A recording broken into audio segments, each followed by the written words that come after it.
What do you think is the biggest challenge facing the Australian mining industry today? I'm going to say AI. Exposing or revealing your vulnerabilities to other people. It doesn't mean you're weak. Pragmatism as to what drives value, what do we need, and removing bureaucracy that is preventing that, I think is a really important task. What are you most looking forward to accomplishing? How do you get the best outcome out of team, regardless of size, level? It's that trust base. Mentoring and coaching and helping other people to grow and realise their full potential is so rewarding and satisfying. It is a key quality of leadership. I take resilience as a bit of a confidence piece on your ability to get back up or respond or course correct, whatever that looks like. How does your brand differentiate from your peer companies? Matt Nixon, welcome to Hearts and Minds. Thank you, David. Great to be here. Am I right in thinking this is your first podcast appearance since becoming the CEO of Genesis? That would be correct, David. A couple of weeks in, so this is first cab off the rank. I'm sure you've been approached by a multitude of podcasters, so thank you for selecting Ivy and Gecko. There was no other decision. That means Thanks, a lot. David. Look, congrats on the appointment. I think it happened late January. Yeah, correct. January 29. Thank you very much. Wow. Have you acquired the corner office with the panoramic views of the river? So we've actually just moved offices, David. So I now have what they articulate as a fishbowl, and everyone else has a view, which is excellent. I prefer it that way. Wow. But yes, very fortunate. Setting the example then. Absolutely. Well, good on Ralph for appointing you. He's obviously got justifiably a lot of confidence and faith in you. Thank you. You're an interesting case study, I reckon, in leadership in the mining industry. You've just recently turned 40. This year, in July, coming. You're 39. Correct. So you're young. You're entering the mid-phase of your career, and hopefully you've got another 30-odd years worth of executive and NED responsibility. Absolutely. In you. So you're young. You've been at Genesis, I think, for less than 3 years. Correct. So you've transitioned from the COO to the top executive job. That's exceptional progress. I'm out and about, and I know a lot of people in the industry, and I can't think of too many who have made that accelerated progress. Thank you very much. You must be very proud of what you're doing there. And I read the H1 financial results. So again, am I right in thinking that Genesis they've quadrupled their interim net profit on the back of a 58% increase in production? Yeah, correct. Compared to the previous period for last financial year, spot on. Wow. So 147,000 ounces and change produced, and feeding into a phenomenal gold price environment, as we all know. Yeah. But our commitment was to deliver, as always, and sets us up for an excellent financial year and a growth trajectory from here. I mean, the gold industry is obviously feeling the effects of very strong tailwind with the commodity price, but nevertheless, good leadership and good management is absolutely essential to make the most of the opportunity. And clearly you've got a good team there.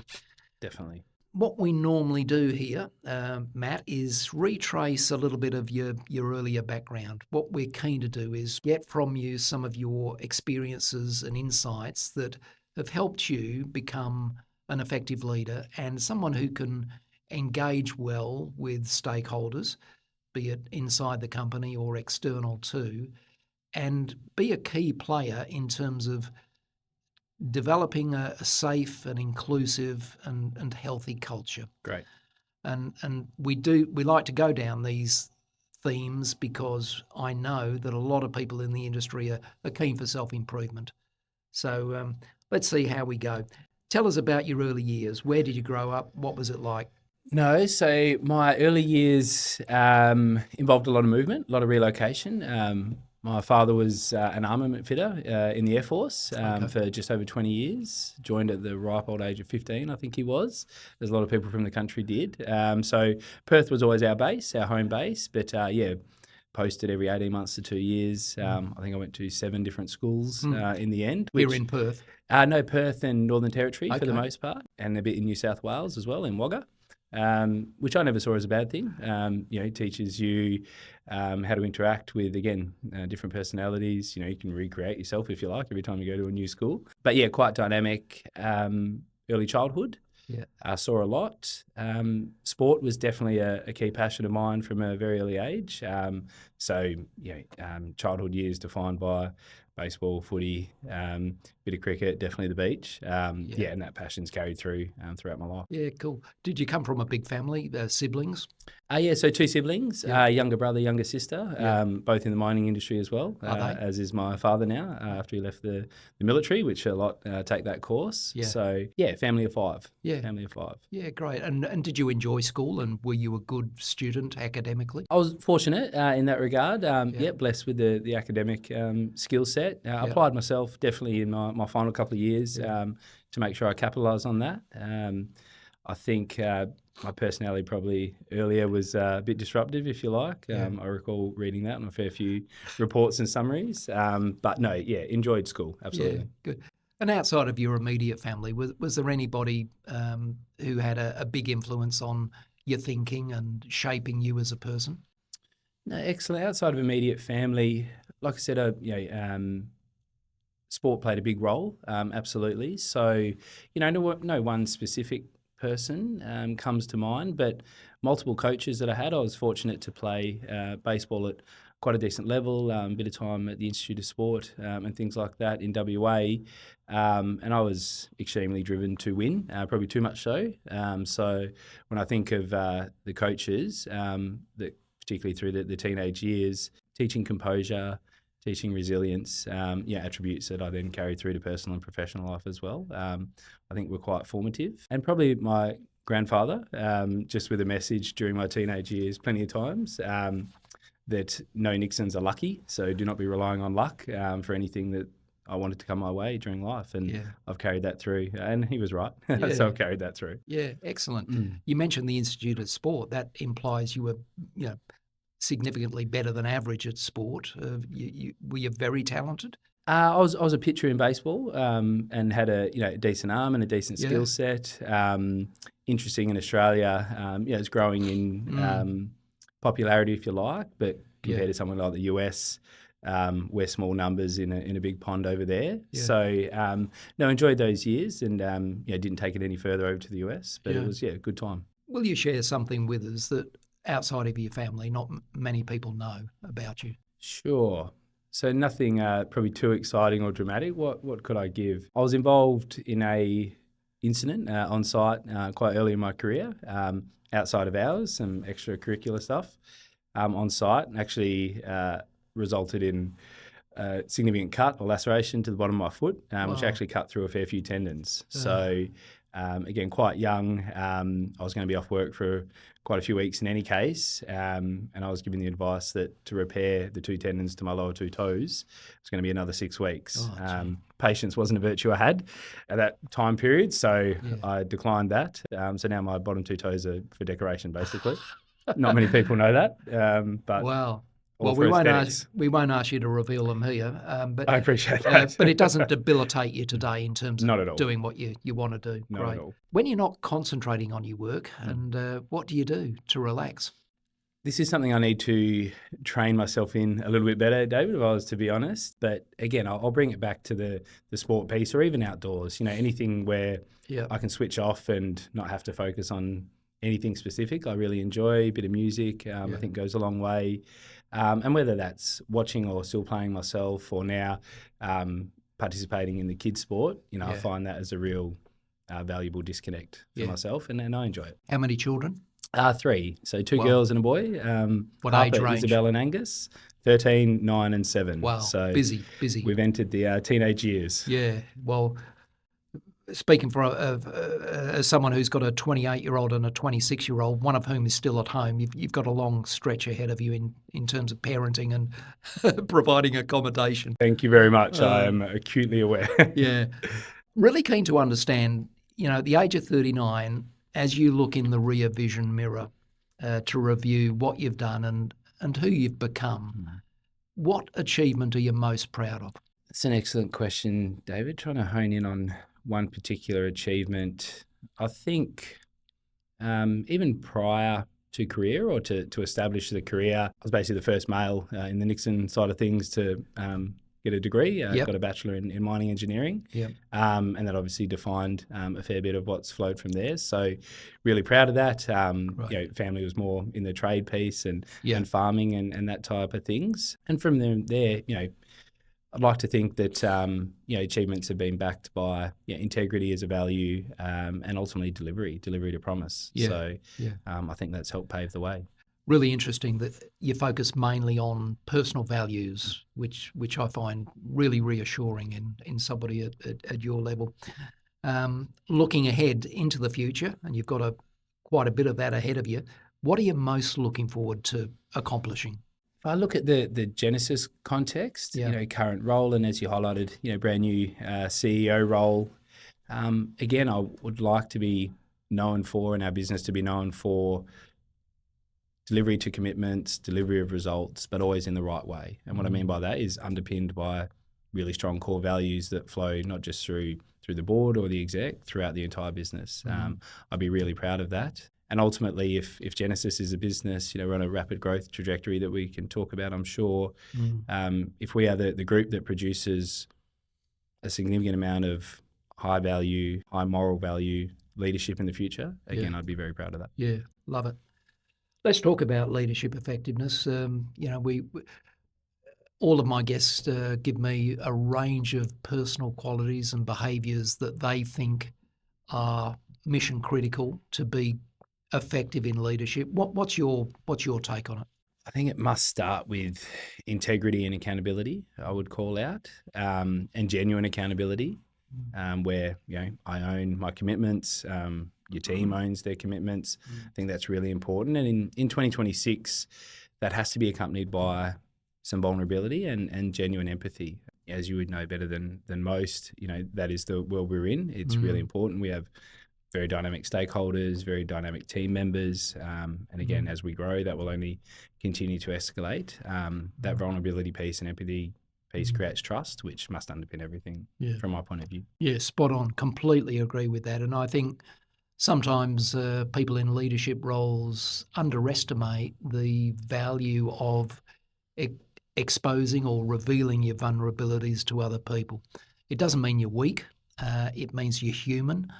And I find, and I'm sure you do, that by confessing to people that you have a deficiency or a skills gap in a certain area which needs to be complemented by the talents of other people, it just makes you more admirable. And I think people do trust people that provide that sort of vulnerability. No, I would agree. And for many, it doesn't come naturally, but I think it is a really important attribute for all the reasons you just highlighted. And I would argue it's naive to think that anyone can cover everything and get the best outcome versus using your team. And that vulnerability, again, encourages your team to come to the fore. Yeah, that's right. And you mentioned empathy as well. A lot of people do.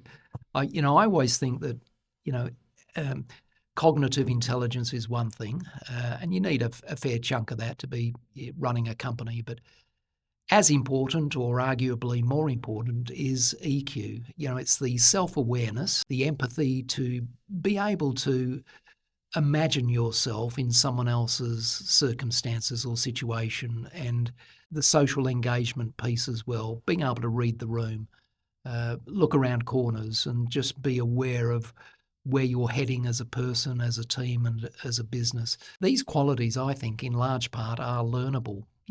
Leadership is not something you're born with. Everybody can, to some degree, improve their effectiveness as a leader. Do you agree, or do you have a different take on that? No, wholeheartedly agree, David. I think, and everyone should be focusing on that learning and development piece, and maturing as a leader at whatever level.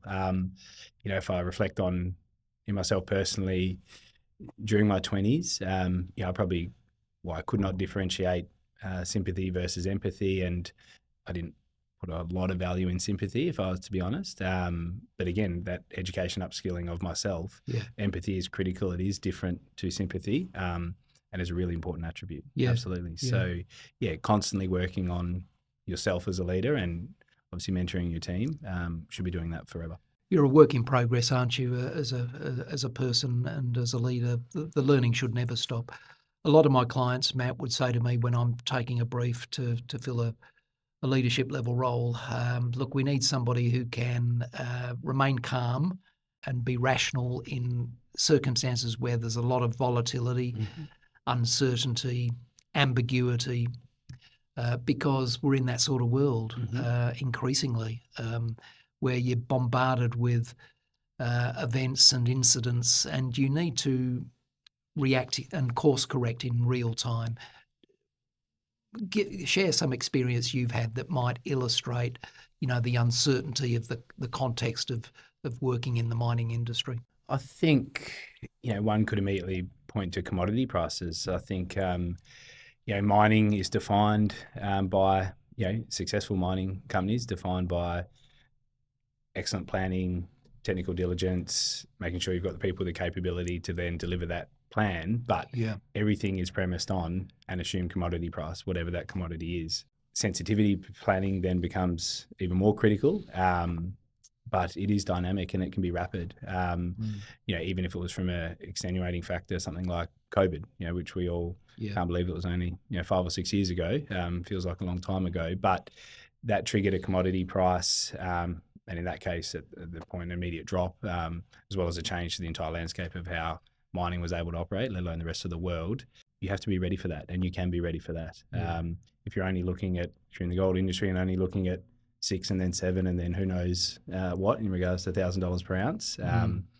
Protection to the downside is the other really critical piece. So you need to be looking at both. You do. And how important is resilience? The ability to be able to bounce back when you're knocked over and come back, to fight again. Are there any lessons that you've learned in regards to, becoming more resilient?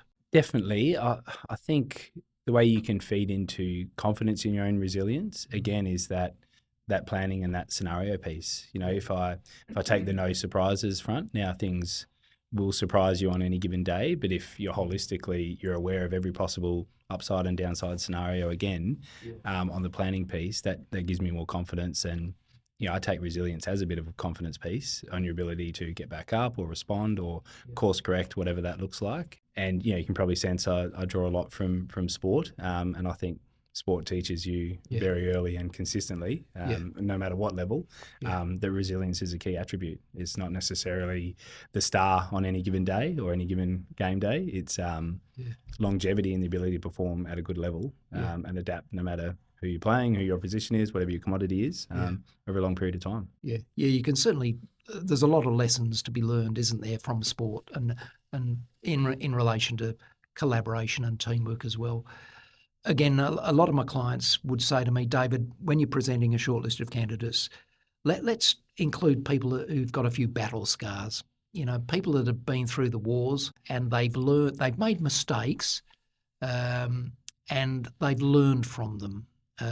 So this concept of learning agility, I call it, is really important in terms of assessing the character of somebody. We all do make mistakes. There's no point dwelling on them. What we've got to try and do with the support of other people is learn from them and become stronger. Any thoughts on that? No, again, I would strongly agree. And it's, there's personal learnings, personal mistakes, if you like. But if you are setting up a business well, a family well, a sporting team well, it shouldn't be reflective of the outcome or the decision of one individual. And, the great Raleigh Finlayson has mentored me in this exact regard. Do not hold things in. If you can see something or potentially see something in the future, positive or negative, don't wear that all on your own, because if it goes in the direction that you don't want, it now solely sits with you, and that's not the best environment, because it's likely that others will have a assistance or a solution piece. So I think that's really important. It is, and so important, isn't it, to have a safe environment where people feel comfortable about challenging someone's point of view or challenging the status quo without fear of repercussions from raising their voice. I think that sense of safety and inclusion is so important. Definitely. We've actually, very recently, as a senior leadership team at Genesis, focused on exactly what you were talking about there. And we took something from Harvard, and it was around the last 8%. So not sure if you're familiar with this exact tell me about it. But ultimately it was, how do you get the best outcome out of team, regardless of size, level? It's that trust base and that feedback.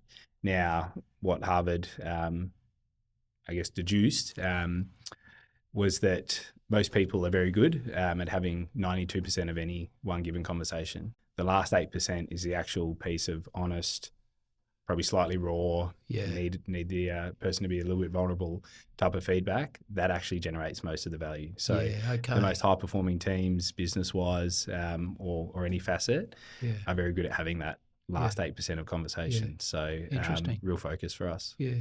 What about courage, Matt? How important is that? And how does it play out as a senior executive within a business? I think it's definitely important, David. Courage is an attribute, whether it's courageous leadership, courage in your decision making, and that can be knowing at the right time what level of empathy should be shown versus level of power or autonomy. That takes courage. But the difficult conversation piece, if I come back immediately to the last 8%, it takes courage to be able to have that conversation with whoever it is, whether it's a team member managing upwards, whether it's a board, etc., to get what is ultimately always a better outcome. Very important attribute. Yeah. And I think, courage is, like most aspects of leadership, I think it's a quality that is learnable. Mm-hmm.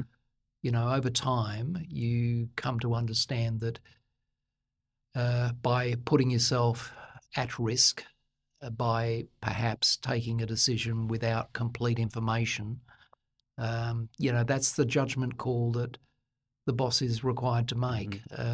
And sometimes it won't work out as well as expected, but that's your job. You've got to make decisions in this volatile, uncertain world, and that does take a lot of courage. Definitely, and it's always that courageous decision, but with the best information you have available at that particular point in time. It's a key message for myself. No decision well documented is often the worst thing you can do. And to your point, you won't have everything lined up exactly the way you'd like, especially if you're a really technical driven type leader. But again, best decision with the information you have at the time, that can always be backed, supported and endorsed, I believe. Let's talk about staff engagement. I'm acutely aware that it's a really, really competitive marketplace. They're being able to secure the interest of really talented mining professionals is never easy. Assessing their capability is, in my view, probably the easiest part of the equation. But judging someone's character and making sure as best you can there is a good alignment or a good fit between the values of a candidate and what the company has shown it values. So when it comes to articulating the value proposition of Genesis, for example, to a pool of senior management or executive level candidates, how does your brand differentiate from your peer companies? Thanks, David. I think I'd point immediately to what is a well-defined, dynamic and exciting growth strategy for the Genesis business.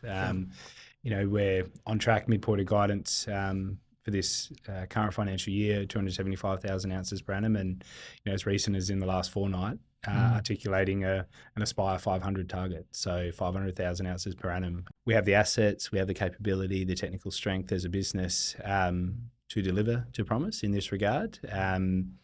I find that very exciting and a differentiating piece to most other businesses, whether it was gold or other commodities, near on a doubling of production from here. I would also point to, that agility as a business, really important. We want that to maintain and stay as part of our Genesis DNA, which can be harder to do as you grow, hence the commitment to that piece, because I find people enjoy and want that, or many people, the type of people we're looking to attract, want that agility and prosper in that environment. And I'd also point to the genuine ability to make a difference for all of our people. Now, that can be in that growth strategy, as I said, execution and physical's really important, but also, we operate as neighbours to the Leonora and Laverton community. That's where all our assets sit.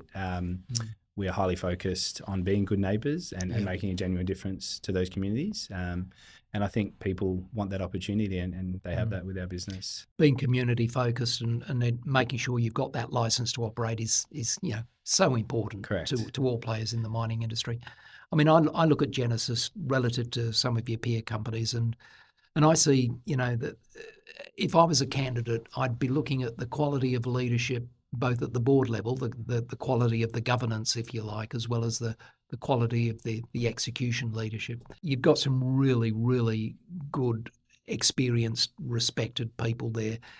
In my experience, candidates also look, apart from the leadership and the strength of the balance sheet and ensuring, there's good cash flows coming from operating assets, they then start to look at the cultural aspects of the business. And that has always been very important to candidates, but never as much as in today's environment, where on the back of the gold price and the strength of the industry as a whole, there's a lot of opportunity there, but you really need to weed out those companies who have very good values and where the leadership role models those values in real time. What are your thoughts on that aspect of what you're offering people? I think very important, and if I could pick something for Genesis to be known for, it would be that values base. And I think really importantly, our Aspire values for Genesis. Yeah. So accountable, sustainable, people first. Yeah. Integrity, results, and empower. Were built from what began in 2023, ultimately, from an operating point of view, as our ground floor bulk of the workforce. It was built from bottom up. So it wasn't a board or an executive saying, here are the values that we're going to impose. Yeah. It was generally built from the team up. That generates buy-in and ultimately living by those values, which must underpin everything we do. And the benefit of having these engaged people, of course, is that a lot of the business metrics show improvement. You look at safety and productivity and innovation, employee staff turnover, and ultimately profitability. All of those critical business metrics head in the right direction once you've engaged with people and you've established this inclusive, safe culture. Let's look a little bit more detail about culture development. I often think culture reflects the personality of the group. People like us do things like this, and this is how we behave when the boss isn't looking. How do you build that safety and sense of belonging into an internal community of staff? I think you highlighted just now purpose. The purpose of a business and embedment and buy-in into that purpose, I think, is critical. And then you almost naturally, you'll find staff and personnel and stakeholders that reflect the culture that is fit for purpose. And daily, monthly production targets, etc. These are really important. They have a purpose. But I'm talking more broadly, longer term. In the Genesis context, we're seeking to be trusted. We're seeking to be high performing. We're seeking to be progressive. And now we're targeting that that aspirational 500,000 ounce per annum target. So longer term buy-in fosters that culture, that agility I spoke about as we're on this growth trajectory. Again, fit for purpose people, ultimately your culture becomes naturally evolved as opposed to targeted or structured from my point of view. I guess leadership's like parenting, isn't it? I mean, you've got to role model the values in the way that you behave, in the hope that people will watch you and listen to you and be encouraged to replicate the way you behave. How do you hire for culture alignment when you've got a short list of candidates that you're considering? How do you make a judgment as to who's best aligned to the culture of your business and who best embraces the values? I think that this is where that authenticity comes through, and it can't be from just the board, or it can't be from Rally or myself. It's your full leadership team, and in this context, anyone who is empowered to hire a employee for our business or for a business. People are hyper aware or much more in tune with who is authentic and who isn't. I find in this day and age, and you'll be found out very rapidly, and you will not attract people if they do not believe you are authentic in living by the values that you promote so publicly. Yeah. So I think like attracts like in this regard. But again, it can't be one or two. A full leadership team that flows through the business. I think is how we attract the right culture, the right fit. Yeah, nicely said. Let's talk about some of the industry opportunities and challenges. What do you think is the biggest challenge facing the Australian mining industry today? I'm going to say AI.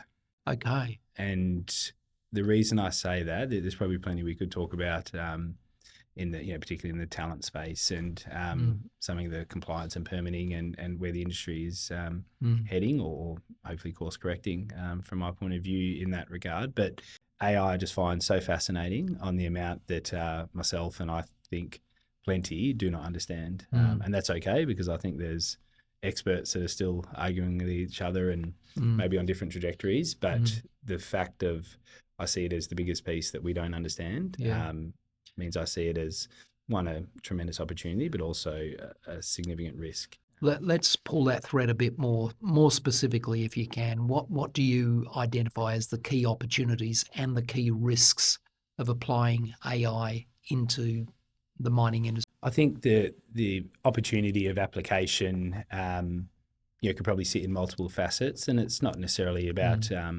job replacement, but changing what people's roles look like, ideally for a better outcome for both them and for the business and for the operations. Focusing our minds on value add and more future looking tasks versus repeat we'll call it administrative tasks. I think there's real opportunity in that regard.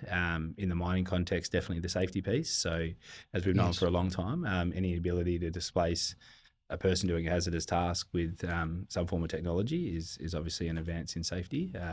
So I see opportunity there. On the risk piece, it's what we don't know and what we don't understand. So to dive into that a bit deeper, we could probably talk for a long time on some of the the Terminator type analogies potentially coming through decades later. Yeah, correct. But it flows into whether it's a cybersecurity piece from my mind, as we, in a good way, become more reliant on technology, some of the AI to unlock these opportunities, whether it's particularly through our processing circuits and automation in that regard, our fleet, again, autonomy, excellent.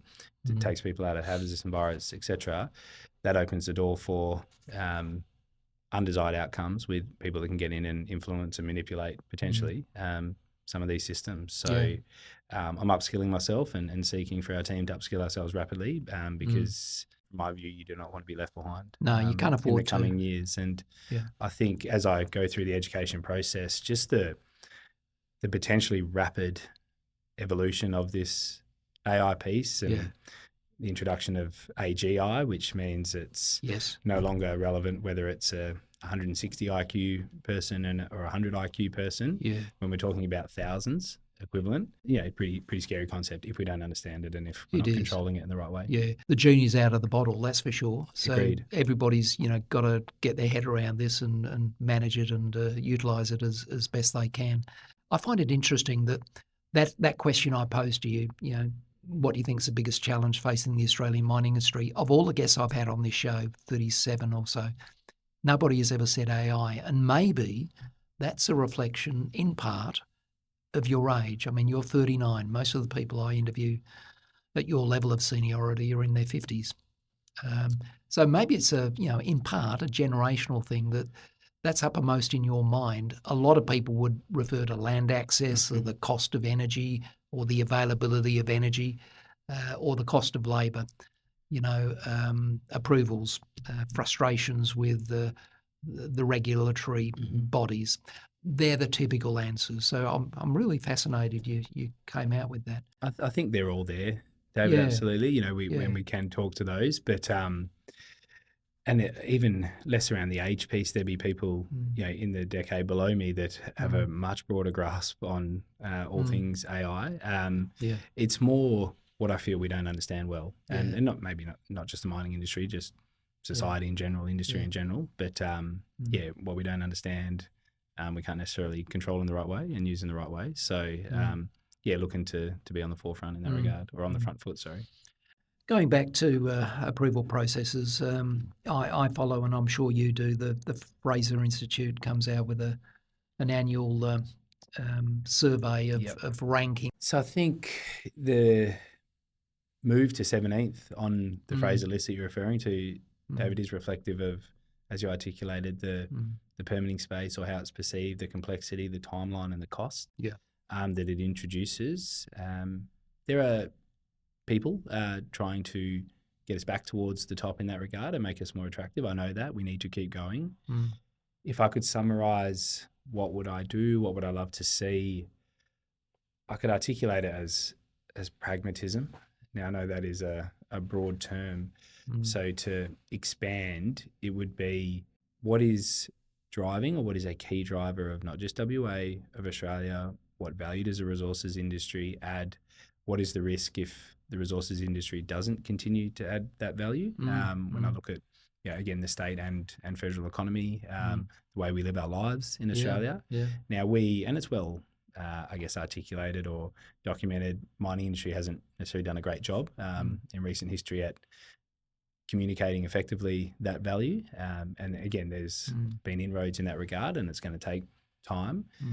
But pragmatism as to what drives value, what do we need, and removing bureaucracy that is preventing that, I think is a really important task that multiple groups need to continue to focus on. Yeah, you're absolutely right. And mining is so fundamental to the Australian economy, particularly the WA economy. I mean, I'm sure people in other industries may argue otherwise, but crikey, if we take mining out of the equation, there's not a lot for us to do. We look fundamentally different. Yeah, I'm sure I'll get emails and calls about that one. But look, I think nobody, I think most people appreciate that there is a certain degree of red tape and green tape, environmental tape that needs to be talked about. And I'm absolutely in favour of protecting the environment, and most miners are. They take a very responsible approach to managing the environment and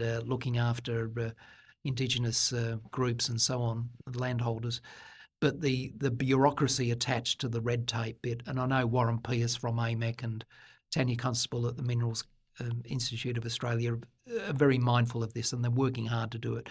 But we just don't seem to be moving fast enough to get rid of this duplication and multiple layers of regulatory requirements that are just so frustrating to a lot of investors. And we are competing. We are competing with other jurisdictions that are putting different strategies in place. And I think, again, the investment and the, I guess, sentiment reflects that. So it can be turned around.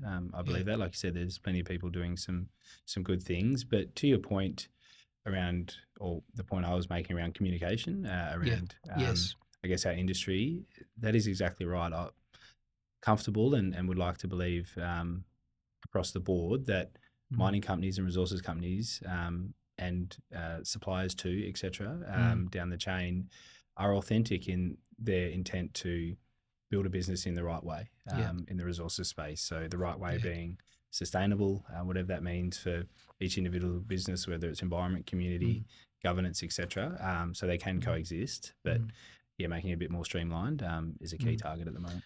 I think it's all about marketing, and it's all about education. We just, as you rightly said, we need to sell the value of what the mining industry does, and we need to get kids involved at the school age to better appreciate and understand what the mining industry does. Get them out on mine sites, processing plants, let them see what's going on, and let them see the supply chain of where these minerals end up. And, I think we've got a big task ahead of us to do that. Good conversation, Matt. Let's finish up with some rapid-fire questions. If you could invite a much-admired leader, living or deceased, to your home for dinner, who would that person be, and what would be the most important question that you'd ask them? I'd love to invite Barack Obama to dinner, David. When I look at, and plenty of things that we've discussed today that have come through, I think pretty strongly, around authentic leadership, particularly against adversity. And I can only envisage the role of the US president being adverse on every single day, and you're not going to please most people every single day. But from my point of view and what I saw of Obama was he stayed true to form. I think he balanced power and empathy really well. And that would be the question I'd pose to Obama is, how did you select, decide, land on when was the right time for authoritative power versus what was some genuine empathy that hadn't necessarily been seen before with predecessors. Would love to hear his thoughts on that. What a great choice. I too, think about his time as president and what a contrast to what we've got now. Barack was clearly very intelligent. He was very articulate, and he could inspire hope into a very broad cross-section of the US population and the world's population. You looked at him as a great statesman, a role model of how leaders should behave. Agreed. I think he invoked trust at different levels through different groups, but widespread, to your point. And that trust brings people along for the journey. I'm waiting for Michelle Obama to put her hand up and go for it, but I think she senses the time's not right. It is unique times. But, absolutely. She would be another very powerful and effective leader. My wife's read her book and highly recommends. Who's the wisest person you've ever met? Wisest person I've ever met? I'm going to say my grandfather, the same person who gave me the advice and commentary around the luck piece. Now, not wise in your perhaps true to form intelligence book wise, but from a worldly experience point of view. In the Navy early, then landed in farming. Two pretty tough environments at various times, but intuition, ability to read good people and read the opposite of good people. I saw quite early, and it wasn't self-promoted. It was quite humble. I found him a very wise man, very wise man. What age did he live to, Matt? He would have been approaching late 70s. Okay, so too young to go. How do you keep yourself informed? Do you listen to podcasts? Do you read books? Do you read newspapers? How do you sort of keep abreast of what's happening in the world? Yeah, I'd love to read a few more books, I'll be honest. Particularly I do really love my autobiographies when I got the opportunity there. Podcasts I think are really valuable. Coming back from operational roles in recent years, traffic I'm still not that keen on, but podcasts assist that process for sure. And I'd broaden that as well. Dave, what I've found real value in is having a great team around me alongside with expertise and who are very informed and keep themselves informed on their specific subject matter expert piece or whether it's what's happening on in business development or all different facets, and then being able to concisely update me.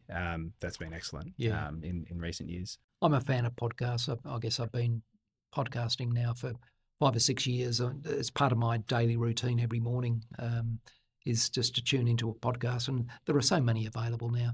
Some of them are mining industry specific. I do like Money of Mine. I like what those guys do. But I listen to another one I've really enjoy is by David Senra, an American guy who reads autobiographies. That's his passion. And on a weekly basis, he'll produce a podcast that will summarize a biography or an autobiography of a leader, an entrepreneur, a high-profile businessman, and he will extract lessons to be learned and share them with his audience. Really fascinating podcast. I recommend it. No, excellent. I'll have to have a listen. It makes it concise, that I was talking about absolutely. before. Saves a lot of time. Hopefully AI doesn't take that role from him. But what's a non-fiction book that you found particularly valuable? One of the early pieces when I wanted to develop, I guess, myself and expand that leadership knowledge and skill set, David was the well known Start With Why by Simon Sinek. So that really resonated with me, and it was probably paved the way for plenty of literature and podcasts to come from there. So I took a lot of value from that and probably read it every few years just to remind. But I like what is at its core. If I could take a second, probably a bit unique as well, would actually be on the theme of autobiographies, Mike Tyson. That's an interesting one. And why I say that is his early childhood was remarkably challenging. Almost reads like fiction versus non-fiction. But later in life, obviously Mike had his struggles, etc. So less around that piece. But when I was educated and reflected on his early childhood into professional heavyweight of the world at around 20 years old, how that talent was harnessed and then obviously challenged and all the back half of life. But geez, I found that interesting, and I took some things from it that he was a unique, high performing, highly talented, highly committed individual. Yeah. And it was really excellent to understand how it was harnessed. Yeah. Interesting. I'm not a fan of the sport of boxing, but I do appreciate that for many underprivileged people, it's a pathway out of poverty and the ghettos, so to speak, isn't it? That's right.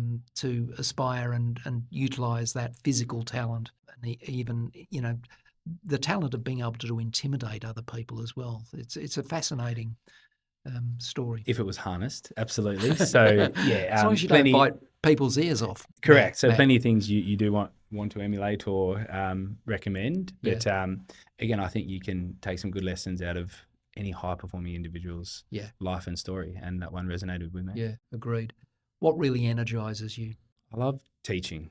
I really do. Teaching and mentoring, David, whether that's in the mining context, majority of my career underground dominant. So I just love the environment. I love exposing other people to that environment in the right way and showing what can be achieved, whether it's on the leadership piece or even through family, with some of the skill sets that I may have that could add value to them, immediate family and more broad. I really do love the teaching and mentoring piece. And then watching my kids grow now, I think that would be, for many, identical.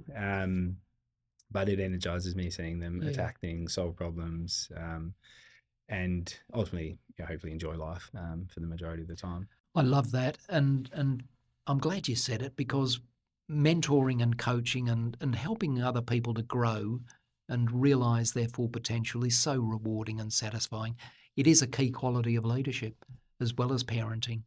I feel that very strongly, and I think people who are effective leaders show that sort of level of care for other people. On the reverse side, what drains you of energy? People that hear but don't listen, or teams that hear and don't listen, but generally more individual. And why I say drains me is, you could probably point to many things. So no one is an expert and master of all, but everyone has strengths, qualities. When the right person is providing that advice, insight, whatever it is, my view is that people should be listening in the right way, and they will have their turn and their value as well. When that's not the environment, it is draining of energy, draining of time, draining of value add, and it causes frustration, and it spirals from there, I think. So, that one want to avoid as much as possible with the environment we create. Your former chairman in Tony Kiernan, when he was on this program, said something very similar. You've got 2 ears and 1 mouth for a good reason, David, he said. And I think a lot of people listen to win rather than listen to understand. They're hearing what somebody's saying, and instead of really being there in the moment and focusing on the content of that other person, they're preparing for a response, and very often to win the argument. So again, another really important quality of leadership is learning how to listen. And I think with maturity, you get better at it. You feel comfortable in your own skin, and you're comfortable being challenged and having an alternative point of view presented to you without feeling a need to get defensive. Definitely, and TK is a master and excellent, and it comes with experience, but also personal values. And again, we could bring it back to the vulnerability piece. You don't have to have the last word every single time. You don't have to have the first or the most. That takes time and trust, and in whatever environment you're in. But that's how you generate the most success. I really believe that. I recall Tony Kiernan, in response to my question, who's a leader you'd like to have dinner with? He said Kevin Sheedy. The old Essendon coach. Yep. Final question for you, Matt. What advice would you give your 25-year-old self, based on what you know now, in terms of how to lead a better quality life? I think patience. At 25, if I reflect on how I approach things, I spoke a bit earlier around the the need to introduce empathy, and that was a learned piece, and I think very valuable, very important for myself and for many.